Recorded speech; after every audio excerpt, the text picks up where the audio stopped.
world. This is the third podcast. Brace yourselves, it's a doozy. We have the KCCP Spotlight, the very first one ever. And today we're featuring Dennis Butt, who is our current predator. He is a master builder in my opinion, maybe not his. And he is the owner and operator of Butthead Costumes. Dennis, how are you doing? I'm pretty good. It's kind of weird when you say I'm your predator, but... You are But I'm doing pretty good. I'm pretty good, Rachel. How are you? And who are these fine, beardly gentlemen? The one to your right is Ryan. Hello. And the one to my left is Derek. Hello. And they are my usual cohorts for these podcasts. You have been cosplaying for how long now?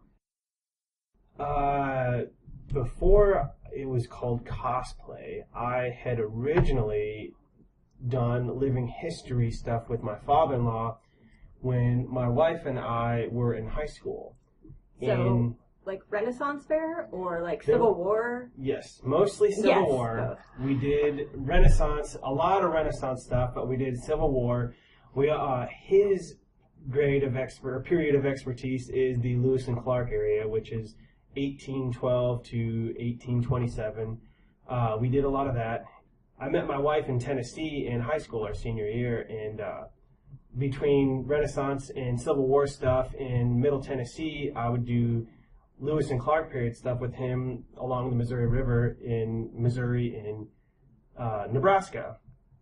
But yeah, a lot of the things I learned from him, doing leather work, model making flintlock pistols, things like that. But then you made your own pistols. Yes. Oh my gosh. That's pretty cool. We made cannons, and then, like I said, with the Renaissance stuff, like we got to make like trebuchets and crossbows. And I don't even know what that word is, but I'm really impressed. It's another word for catapult. Thank you. Thank you. Yeah. Okay. I learned how to make chainmail, and I did a lot of chainmail and leather work then. And then Lord of the Rings and Star Wars came out, and my nerd world just evolved because the internet was just out, and you've seen all these pictures of other people, like, making all these costumes and stuff. I got more into fantasy and Star Wars. But anyways, yeah, I kind of stopped doing a lot of living history stuff, and I started doing more Renaissance and more or less along that line for a long time, and it hasn't been up until about the last 4 or 5 years that I started doing cosplay stuff. Okay. That's all right. That's a pretty long and varied history. I agree. That's a good one. I mean, I think a lot of our histories with cosplay started with some sort of costuming before this, and we just didn't have the word cosplay to go off of it. I know I was making my own Halloween costumes in like middle school, but I just thought it was Halloween, and I thought that's what you did. So that makes sense, and I think it's fantastic that you have a background in the living history. So many people in this area dress up for the Civil War reenactments. We have Shoal Creek, which is living history, and then our Renaissance Fair here just dominates the public. So it's great to hear that that's where you came from. What costumes are you currently doing? I don't know. I have so many started. Well, I have a pretty cool scary clown, but I haven't thought of a cool name yet, so I just call him Scary Clown. That's nice. Yeah. I've taken him to a few zombie walks. I have my Predator costume. Which is amazing, by the way. If you guys haven't seen it, you should check it out. That one is always a work in progress. Just for the simple fact of every time I wear it out, something breaks, and I do more repairing it than I do upgrading it. I also have a Rorschach costume. I have half of a Halo Master Chief costume that I really just need to finish painting and assembling. Which half? The bottom half. Yeah, okay. I was going to say the important half. But... Mainly the thighs. I'm still trying to figure how to do the thighs. But it's from Halo 3. Are you doing Pepicura on that one? Or yeah, it was all that. I made all the. I transferred all the Pepicura into foam files. I like doing a lot of foam fabrication more than I do the little paper pieces. Yeah. I agree with you there. Just for our listeners, if you don't know, Pepicure is a fantastic program where they break down big costume builds, Iron Mans, things like that, and they transfer it into cutouts. And it's basically those large versions of the paper dolls you got in elementary school, and you put it together, and you can reinforce it with fiberglass. It's a fantastic medium. Thank you. Yeah. In the meantime, let's talk about your Predator. It's pretty fantastic. We've all seen it about town. You've brought it to quite a few events that we've bumped into at, and you frighten the crap out of so many small children, and that's something I admire. Thank you. I will say what you did for Batman Day was pretty cool. I don't know if you want to talk about that at all. Yeah, Predator's always been like one of my favorites, and like I was sitting there and I was like, man, Batman Day's coming up. Like I want to do something Batman. How can I make it relevant? Right? Yeah, like what should I do? And I was thinking like, well, maybe I'll just do like a Two-Face or something. And I started looking at the movies, and then my books are next to my movie shelf, and I was just like, crap, Predator versus Batman. Like, I'll just do that. And so did you make? The skull and the spine are just something that I normally have, but of course. The back, yeah, just a line. Yeah, he has hundreds of those in bathtubs all over his house. My wife's a chiropractor. She gets them all the time. No, no. And then the mask I've had for years, and it is a Ruby's knockoff version of the Michael Keaton version Batman. And I've had that mask for about 10 to 15 years. So I just threw it on and boom, it worked. And it was glorious. And how much of your costumes have been just repurposing household items like that? You would be surprised. Like a lot of my Predator muscle suit was a old Spider-Man costume that I had lying around. A lot of the things that I've done, I've scoured the internet far and wide, and I try to learn from other people's mistakes, but I also use their methods and make them my own. And like I said, I just used an old Spider-Man muscle suit, filled it up more, and just covered it in latex. Very cool. That's great. How do you normally go about choosing your projects? I would have to say how much I have to destroy my house.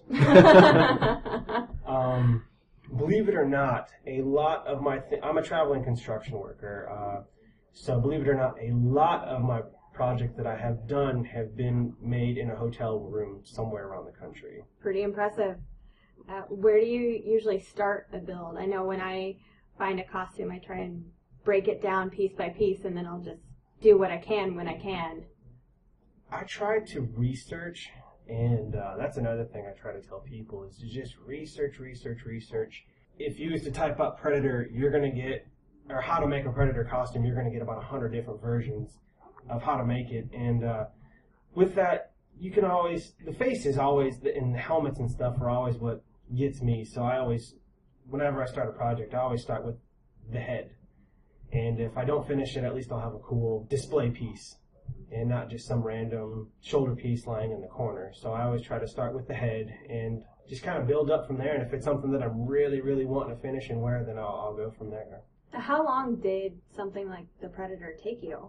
The first Predator costume I purchased, and I assembled it and I touched it up with some paint. But this one I made all on my own, and it took me probably about 15 to 16 months working on it on and off whenever I could get money. And I can't tell you how many of the pieces that I tried to build that I just didn't like, and I just kind of threw it away or gave it to my kids to play with. So a lot of the pieces that I made were trial and error, and the pieces that you see me wear are, I guess you could say, trophy pieces that I selectively chose to wear. Very, very much like a Predator in character, right? Yeah. So, trying to go for that. I have a question for you. You've been doing this a long time. Do you have a specific medium you like to work in as far as materials or anything like that? I mean, when you do your helmets, are you sculpting them out of foam, or what's your go-to medium? I like to use L200 or foam floor mats, fun foam, just for the simple fact of you can get it just about anywhere. And like I said, I travel a lot, and you go to Michael's, you can go to Harbor Freight, anywhere. There's that stuff anywhere. Even Walmart and Lowe's and Home Depot, you can get foam floor mats, and things like that are always readily available. I've been starting to work a little more with clay, practicing stuff that way, but that, I would say, like I said, foam is one of my go-tos. And the reason I like it, especially if you're building like halo armor, stuff like that, is you can really use the thickness of the foam to your advantage. And you're not if you're sculpting, you're always guessing, like, going around a corner, is it thick here? Is it thin, going in and out? But you can always use the thickness to your advantage to get those cool effects. I think everybody is pretty into foam right now. But, I mean, you said you've been doing this a long time. Are there any, like, maybe older school methods of doing things? Or, like, I know you and I have talked in the past about casting and molding things. It seems like it's kind of going the way of the dinosaurs at this point, because foam is making such a cheap and easy And casting is a very long process. Time-consuming. Yeah, there's definitely downsides to it. You have to have experience. Is there anything that you think is kind of going the way of the dinosaur, but that you would wish would stay in the forefront and the new costumers should learn? Not really. I mean, even with foam pieces, I mean, you can even stiffen your foam pieces and make a mold off of those. Absolutely. And make multiples of them instead of, I mean, you could make a foam piece, like I've seen guys make Iron Man costumes out of foam and then reproduce it in like a smooth on like plastic or a fiberglass resin copy that way. And because with working with foam, you could build half of an Iron Man suit in probably 2 days. Within Absolutely. 10 to 15 hours, you can make, like I said, almost a whole Iron Man suit if you knew with the experience. Whereas if you was doing it with clay, I mean, you have to have a lot of clay. And a lot of patience. And a lot of and patience. Sculpting ability. And then you have to have a body form, and right. There's a lot of other things that you have to take into account that... Well, that much clay would end up weighing about 500 pounds, so you would have to have... Your mold would be very, very heavy. Exactly. You'd have And to that's have just the the muscle. clay, not to mention the mold, I mean, the clay mold or the stone mold, or if you used to do fiberglass.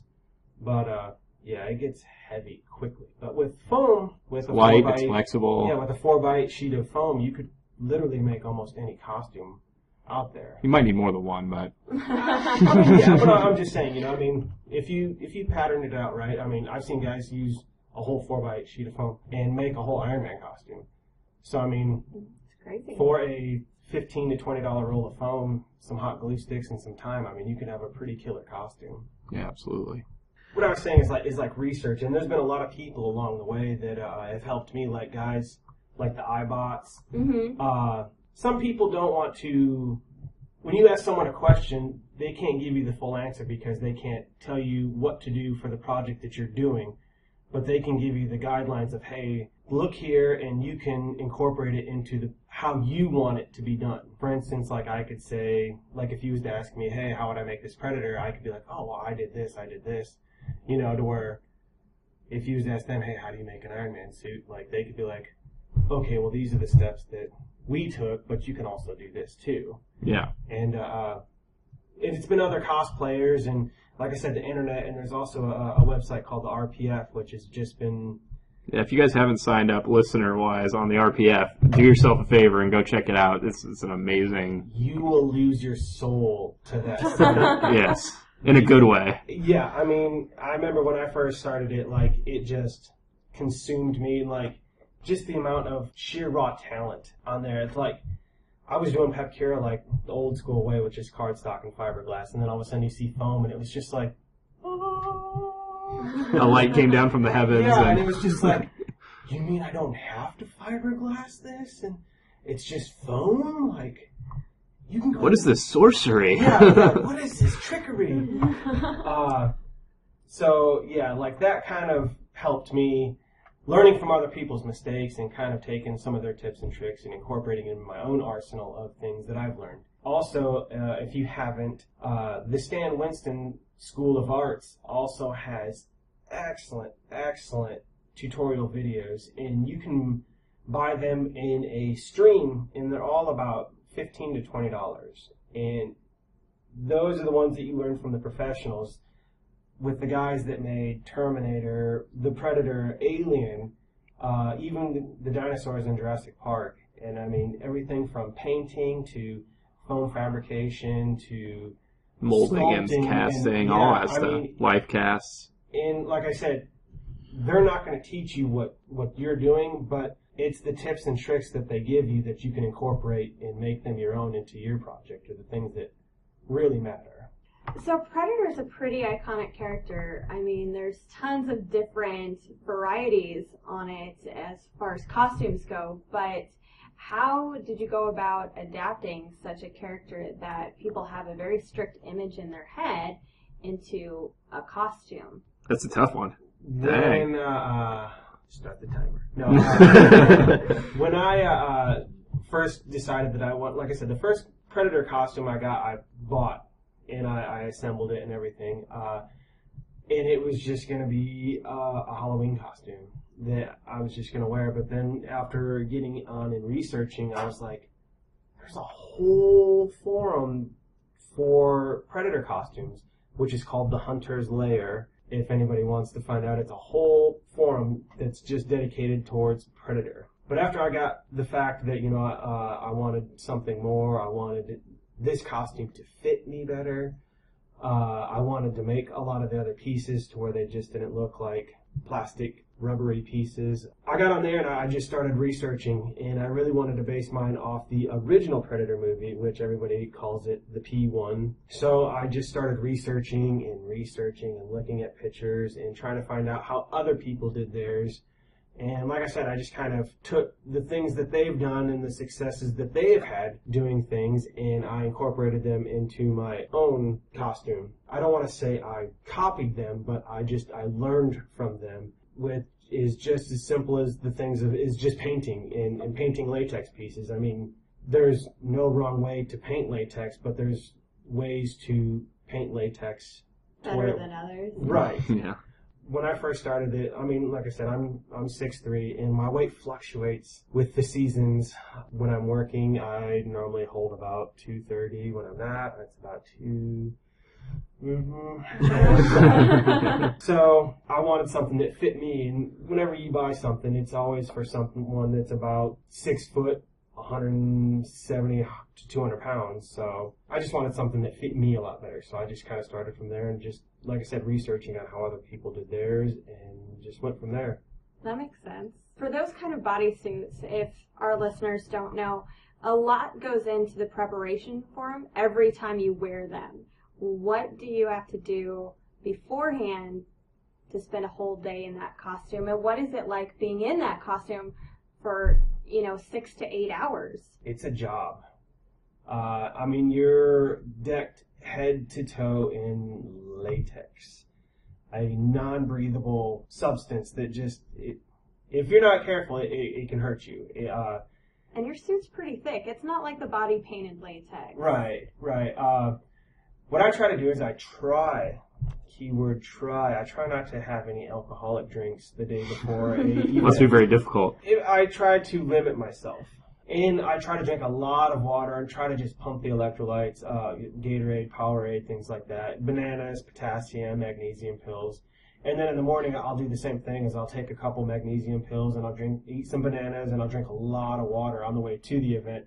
So that way when I dress up, I've been known to be in it up to 14 hours. Are you able to drink or anything like that while you're in the suit? No. I can. It's hard. It's the cosplay fast. Yeah. It's hard. And what a lot of starving people for your craft, right? What a lot of people don't understand is I lose about 8 to 12 pounds, sometimes even 15 pounds, when I'm dressed up, because I sweat so much. And it's funny because people always can tell where I've been just because of the sweat trail on the floor.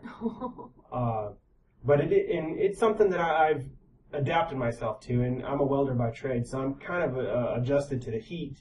When you have something like that over your face and on your head, nowhere for the heat to go, it all builds up and just comes out your feet. But also, too, a lot of people don't understand that I have 2 masks, full latex mask, and then I have a fiberglass biomask over that. And it can be really hard breathing in air, because the only way you can get air to breathe in is through the eye holes in the biomask. Like I said, you do have to kind of build your lungs up to prepare yourself to do something like that. And I've seen a lot of guys try it, and they only last an hour or two. But I mean, I can go an hour or two and then take a little break, but you don't want to kill yourself and just have fun. It's a good point. Now, what kind of advice would you give to someone building a bodysuit? I mean, I myself have thought about doing a female version of Lord Zed from the Power Rangers, and with the new movie coming out, Yes. if you can't see his face, he looks really excited. So maybe we'll work on that one day. We need that to happen. We absolutely need that to happen. I would love to be Lady Zed. With the new movie coming out, I would love to do it. And, you know, the weight loss thing just sounds so appealing at this point. But what do you think I would have to do to get this accomplished? When I started my Predator costume, I had to build a form of my body. And what I did is I wrapped myself in saran wrap, and I took duct tape, and then we did 2 layers of duct tape from ankles to neck, all the way down to the wrists. And like I said, we did 2 layers of that, and then we carefully cut it off. Hence the word carefully, because Scissors sharp. Scissors are sharp, and your body's curvy, and you don't want to break your back. Scissors and curves do not. Yeah. I ended up doing one of those for my bionic arm for Nebula, and I swear when we started cutting it open, it looked like a popped can of biscuits, just the way my skin was peeling out. And That's a very wonderful visual. I nicked it a couple times. You don't realize how much your skin wants out of that, and it can be dangerous.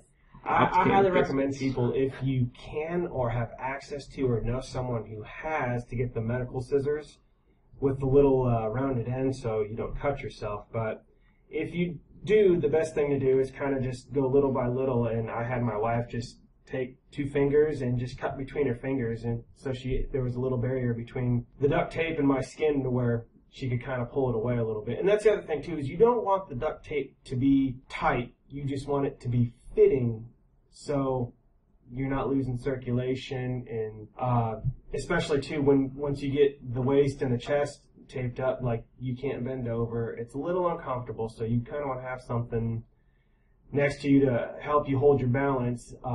If you can't breathe, you're doing it wrong, is what you're saying. Right, yeah. And you want to make sure the people that you have doing it are sober and people that you can trust, because if not, you could fall and be on the ground while other people take pictures and draw on you. It was fine. Just know they got. Sounds like this comes from there's a story behind this, I feel like. They have theirs coming. But it's always something fun to do. And just know it's a disposable means of making a costume. I mean, I want to say it takes about, maybe, depending on how big you are, about 4 to 5 rolls of duct tape. And that's a lot of duct tape. I agree. Yeah. Once I had that, I had a friend of mine give me a bag of packing peanuts, and I filled the duct tape suit up, and I put a PVC skeleton to help structure it and keep it upright, and then I put a Spider-Man muscle suit over it, and got it where I needed it. I kind of hemmed some areas to bring it together so it wouldn't wrinkle, and I stuffed the muscles a little more, and then I just started brushing latex on layer by layer. I'd do the front, let it dry overnight, come back, do the back, just keep flipping it until I had, I want to say, 5 or 6 layers of latex. That's a lot of latex. Yeah. Probably easy to repair, though. You just put more latex on, right? If you get right. Well, the reason I did so many layers was because I've seen so many people just do like 1 or 2 layers, and you paint it, and the latex will rip and it'll pop. And I just didn't want that. So, like I said, and that was another thing I learned from someone else's experiments and experiences, and through trial and error. You know, it's just a little more latex will make your suit last a little longer. I like it. Good advice. What other advice do you have for cosplayers? Safety. Which is something that's usually overlooked. People just want to jump into costuming. Yeah, I can't preach enough about safety, and especially in my line of work, we're always self-conscious about safety, trying to think of steps ahead, plans of action if something goes wrong. Most of the things that I build at night, and my wife's always there, so if I ever cut myself or something, there's someone there that can help mend me or take me somewhere need to be. But when you're using a Dremel, just put on a pair of safety glasses, and if it's nothing heavy duty, at least a pair of sunglasses to protect your eyes, because I don't think any costume is worth the loss of an eye unless you permanently want to cosplay a pirate or Edward Scissorhands with scars all over his face. And when you're dealing with resin and silicones, outside, or at least have a respirator on, nothing is worth your health. If you're not healthy enough to wear it, then why are you making it? So somebody else that is healthy to do it, right? We're just doing this for fun, and I can't preach enough. And I'm telling you from experiences too. I mean, I remember my first time running fiberglass. I had bronchitis for 2 weeks, and it was horrible. Not only did I get sick, I had to miss work, and because I missed work, my kids and my family suffered. So I'd tell people, think ahead and do your research and read those warning labels just for a precaution. Like I said, I don't want to see anybody get hurt doing something that's meant to be fun. Of course. Now let's talk about some of your more recent success. I know I've seen Predator pictures pop up on random forums, on Reddit, and it's you in them. So this costume's obviously brought you a lot of attention, and it's brought your costume company, Butthead Costumes, a lot of attention. You want to kind of touch on that? Sure. I don't really want to call it a company. It's more of just a place where I can just show pieces that I build, let people know where I'm going to be. I really just started it because a lot of people are interested in it, and I don't want to sound like a weirdo or anything, but my Facebook page is something where, I post pictures of my kids and stuff, so I try to post a lot of the things that I build on my page. So, and other people, if they need to contact me, they can contact me there. I don't really do commissions or anything right now just because of my work schedule, but I'm always more than willing to help people out and give people advice if I can, which I can always give people advice, but to help someone on a project or something, I can't always do that. That's incredibly nice of you. I know you've offered quite a few bits and pieces of advice my way a few times. Do you have any upcoming appearances that you want to plug? I'm going to be at Crypticon this weekend, all weekend. I'm so excited about it. And it'll be last weekend by the time you guys listen to this, too. Yeah, so yeah. He's going to be really excited today, but maybe not so if you're there, I love you. Come hug Predator, but ask first because you don't want to be the Predator's predator. But, I also have another costume I might be doing, like I said, the Creepy Clown. I'm not sure yet. It really just depends on how I feel, because like I said, it is hot, and I do want to enjoy my weekend.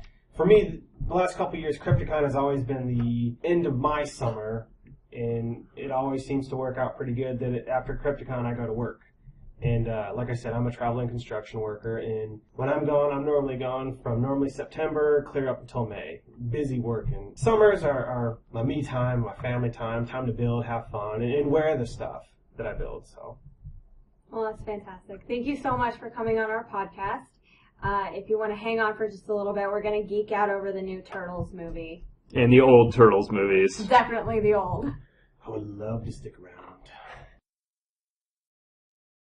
All right, guys. Now we're talking about the new Ninja Turtles movies. 3 out of 4 of us have seen it. 1 is just completely against it. I'm the one, Ryan. I was gonna say, you can He's protesting. Yes. First of all, what did you guys think about just the overall storyline, the experience of the movie? Dennis? The way that I'm looking at it, when you say reboot or anything, you kind of have to go into any movie open-minded. This is a whole new story. This is someone else's pony. That's very fair of you. And nobody likes riding somebody else's pony. So, let's just get that out there. Right. That being said, I liked it. I'm glad you did, because I actually liked it too. It was a lot of fun. I mean, I can't be friends with either of you from now on. I'm not by all means comparing it to the old ones. The originals are still top notch for me. That might be my problem, because that's exactly what I did the whole time. I was like, they have just nightmare faces. They do have nightmare faces. Oh my gosh. Well, they're so bad. I will say this. The number one thing that you have to get over is what the Turtles and what Splinter looks like. If you can just get past that CGI design, the movie itself is not bad. It's just that CGI design is very different from what we're used to seeing. I was a little upset. I'm getting right into the story, and I'm going to spoil stuff. You guys know what the deal is by Guardians, but I was a little upset that April O'Neil was the whole reason they existed. That bothered me. Why does that bother you? Really, it was her dad. Well, that's true. It was all part of Project Renaissance. Right, she didn't create them. She saved them. They could have died. I don't know why it bothers me, because April O'Neil was supposed to be the Turtles' sidekick, the Turtles' link to the outside world. She's not She still supposed, is, though. But she's not supposed to have that. This just gives her a stronger connection to the Turtles. See, I think that it kind of ruined the movie. Maybe it's a stronger connection for the Turtles, but it bothered me with the movie because she created the backstory. Her whole purpose is to give the backstory. If her character wasn't in that movie, the backstory would be lost. They bring it up in such a cliche way, which I feel like they did anyway. I don't know. Maybe. But she is April O'Neil, so she kind of has to be in the movie. I completely agree with that, and I was a little mad Casey wasn't in the movie. I love me some Casey Jones. Well, they couldn't something. top the original Casey Jones, though. They have to save something for the sequel. Fair enough. You're only going to introduce so many Do you characters. think Will Arnett's going to turn into Casey Jones? I hope not. So. No, I don't think that's going to happen. By the way, he was my favorite part. He was your favorite part of the movie? I completely think he was my favorite. I mean, That's how little she thinks of the movie. That's rough. See, I think Megan Fox did a great job as April O'Neil. I thought that the voice work for the Turtles was great.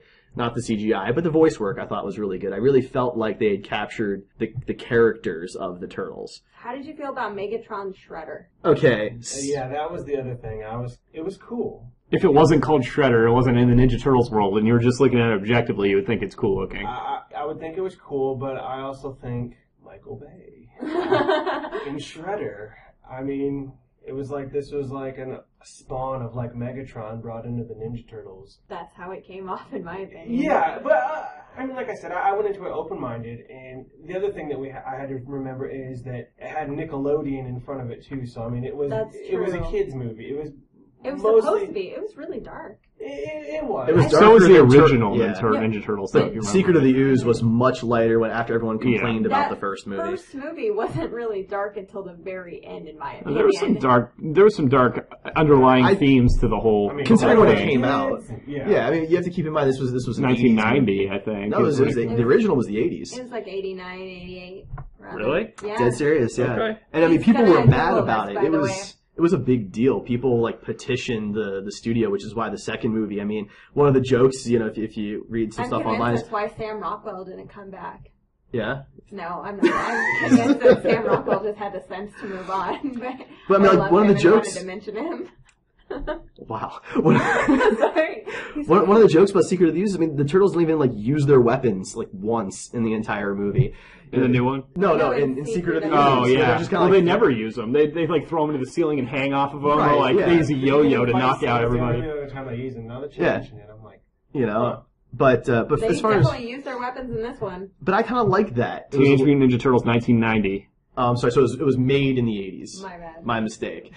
No, but I mean, going back to Shredder, I did not like that he had an endless supply of knives that he could throw.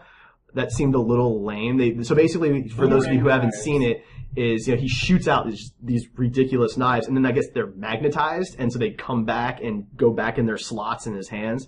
That I didn't like. I understand why he's got kind of this mech suit, because they're going with a more realistic, physically large turtles that are stronger than a human being, so he wouldn't be able to fight against them. So I get that. I'm okay with that. Yeah, the old Shredder would not stand up to these new turtles, that's for sure. Absolutely. They needed a more opposing villain, and I'll give them that. Okay, so Rachel, since you and I tend to agree on this, I'm interested in your opinion on this. Splinter's backstory, having learned the art of ninjutsu and how to grow a Fu Manchu and all these other things from a book. What were your thoughts on that? It seems a little, I don't know, trivializing of the whole ninjutsu culture, but that's neither here nor there. It's a great little montage to see all of them learning. It's a huge change in the backstory of the character, though. There's no connection between Splinter and Shredder. Right. Other than that Shredder tried to have them killed. Right. I mean, so there still is that. But compared to the original. No, you're absolutely right. They definitely changed it. I mean, I have no problem believing that he started with the book and then started watching movies and stuff. Because, I mean, even in the first Turtles movie, he learned by watching. Yeah. Right? That's true. He wasn't taught, per se. I still say that the original, from the original movie, when he's like doing his little rap moves in the cage, seriously, one of the best moments in cinema for me, from my childhood. That and I think it was Secret of the Ooze when he's like pulling back the tiny bow to save the turtles when they're in the net and they're getting ready to get dropped on the thing. I forgot about that. Oh, he's got like this tiny little bow. It's like, bing! So normally as cosplayers we're going to talk about costumes, but there really wasn't any.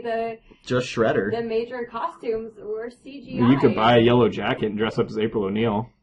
You could do that, but I'm okay with not having the jumpsuit. Yeah, the jumpsuit was kind of a 90s thing. It was a cartoon thing, but I don't it's mind so that. iconic when you think about the character. She had a leather yellow jacket. Right. I mean, there's no question she's April O'Neil. No. I don't mind the lack of the jumpsuit. I did think it was a little interesting, and I felt like it was a little forced that the turtles all had to have very distinct looks, not just colors. Why did Donatello need the glasses? Like, why? And they were, He's a were they like scientist. tortoiseshell glasses or something? like- Isn't that the style of glasses that he Google wore? glasses, I mean. That was a little He weird could for have me. had They were the like Google glasses. Yeah, they were like Google glasses. That's the way I looked at it. But Well, they obviously wanted to he was make him the always nerd. He was Yeah, also he's the really scientist. techy and- Yeah. I don't know. As It's very people cliche. who are visually impaired, I don't think glasses. Right. I don't No, know. but I mean, when you see somebody in your mind, you automatically see the glasses and think, okay, a person might be smart or something. You know, it's But just that like is a definitely what they were stereotype. doing. I mean, he's the scientist Yeah. of the group. He even hacks. He even hacks a computer system in the movie, and so I mean, that's exactly what they were doing. Right.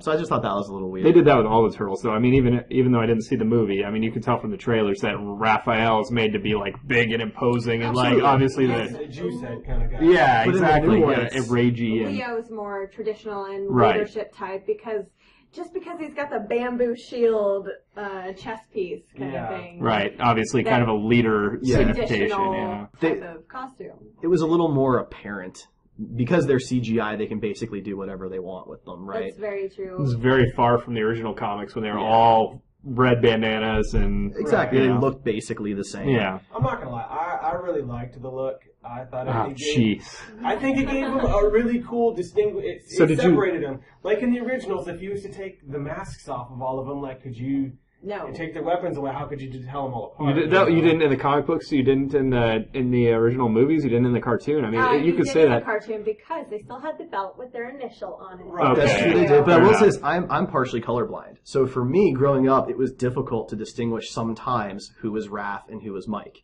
Fair enough. And, you know, when they talk, obviously, or you see their weapons, but when they're just standing there, I can't always tell who's who. And so in the new movie, having the different looks, it did help me distinguish them, and it did give them personality. I wasn't thrilled with it. If you guys remember, just throwing this back, after the first season of the Ninja Turtles cartoon, they stopped caring. They would just paint all of their bandanas the same color for a few episodes. So Oh, I yeah, don't it know was what weird. they did to their animators to make them so angry, but they did. I And forgot about that. yeah, they totally dropped the ball. So at least Michael Bay didn't just paint them all one color at one point. And we do have to give Michael Bay a little bit of credit, and I can't believe I'm giving him credit for anything, because Curse you. I can't stand Terminator. You love the way they look, right? So you don't have an opinion, right? Choose your next words wisely. But I do give him credit for backtracking on the alien origin thing That's really and cool. keeping them as Teenage Mutant Ninja Turtles. But he let that inside joke slip. They said, Will Arnett was like, "Are you sure they're not aliens?" But I appreciate he's making fun of himself, I feel Yeah. like, in that way, right? He's basically saying, look, I get it, it was a bad idea. I do appreciate that. I give him credit for that. It was a bad idea. We all agree with that. So you said you liked the way the turtles look. Let's just get back to this for a second. Okay. Ryan, we don't have the time. No, we have time. Listen, turtle lips. Okay, give me a break. Did you also? I have to say. Nostrils. Did you? Yeah, and not. Did you love the way the Terminators had lips? Or Terminators? I'm so angry right now. I'm getting all my robots confused. Transformers. Did you love the mechanical Transformer lips too? Is that your favorite part of the Transformers movies? I feel like No. I'm attacking him a little Wait a bit. minute, now, Sorry, hang on. Dennis. That moment, I didn't like Transformers 2 at all, and I didn't even see 3 or 4 because of 2. But in the first Transformers, that moment where Optimus gets the shield on his face, right, and it pops up because he's like in battle mode, that's pretty cool. And then he starts moving his Transformer lips, and you're like, oh, that's not so cool. What the heck is going on here? Don't ruin anything else, Michael Bay. Stay away from Thundercats. That's all I'm going to say. If he does Thundercats, I am going to be very unhappy. I mean, I liked it. I think everything Michael Bay does is basically all visual eye candy and special effects, but Including lips. including lips and noses too.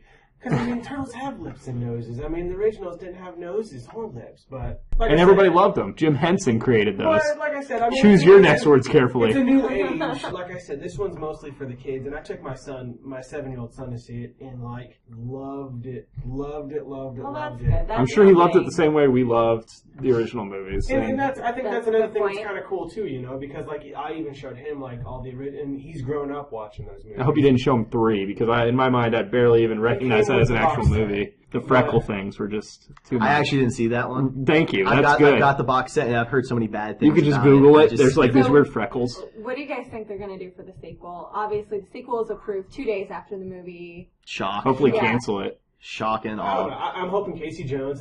I wouldn't mind Bebop and Rocksteady. I think more monsters would be good because those were a lot of fun in the cartoon. They just brought more and more mutated animals, and it was a lot of fun. Bebop Baxter. and Rocksteady are obviously. I heard there was an Easter egg. Yeah. I heard Megan Fox said in an interview that Baxter Stockman is in the movie. I didn't hear how that happens. Did you guys I notice didn't that at catch all? that. She said you'd have to really pay attention for it, but Baxter Stockman was in the movie. So. I guess he might have been impressive. an assistant in the lab, maybe, or something Probably. like that. That But could've I been totally good. missed it if that's the case. And they did say that I think they're wanting to explore Dimension X and like Krang and things like that more in the sequel, which sounds That would like be it could be cool. kind of cool, but probably not enough to get me to go see it. On that note, let's end with something that I feel is going to be a really, really good hit here. If you were a turtle, which one of the 4 would you be? Dennis, go. I would totally be Mikey, man. He's my favorite. I see that. You make a good Mikey. Ryan, go. Donatello. Derek, go. See, I'm going to go with Leonardo. I totally would be Raph. All right, we got the Ninja Turtles right here. Michael You got Bay. the red hair. I mean, Michael Bay, you know where to find us. Yeah. Please don't. but we can have adult conversations and still be teenagers. Yeah, there That was was a a line in the movie, by Oh, the way. okay. there were a few moments where I felt like the guy doing Mikey was trying to channel Michael Jackson as far as his speaking voice is concerned. Was that just me? Well, if you go back and watch like YouTube of the guy, like that's almost how he kind of acts. But Okay. I liked it. I really did like it. I could get past the CGI. For example, I didn't think the CGI for Splinter was well done. I didn't mind the design. I just felt like it was cheap. Fair enough. Fair enough. Then again, Well- he was only in the show for like not even probably like a minute and a half. That's true, but I feel like that gives them the opportunity to do an even better job. What do you guys think about the new Turtles movies? Are we out of line? Are we in line? You let us know. Of course, comment on anything. We have a way for you to get a hold of Dennis if you have any questions whatsoever. Dennis?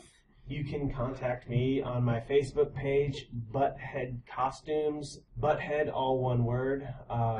Hit me up there. And if you want to get a hold of us, we are on Twitter and Instagram as KC Cosplay Photo. You can hit us up on Tumblr at KC Cosplay Photographers or email us at kccosplayphoto@gmail.com. Next week, we're going to have a very special podcast introducing quite a few other cosplayers within our group. It's going to be Doctor Who related, so all of you Whovians, tune in. Also, we'll do a quick recap of Crypticon. Thanks, everybody. Have a great night. Bye. Thank you. Bye.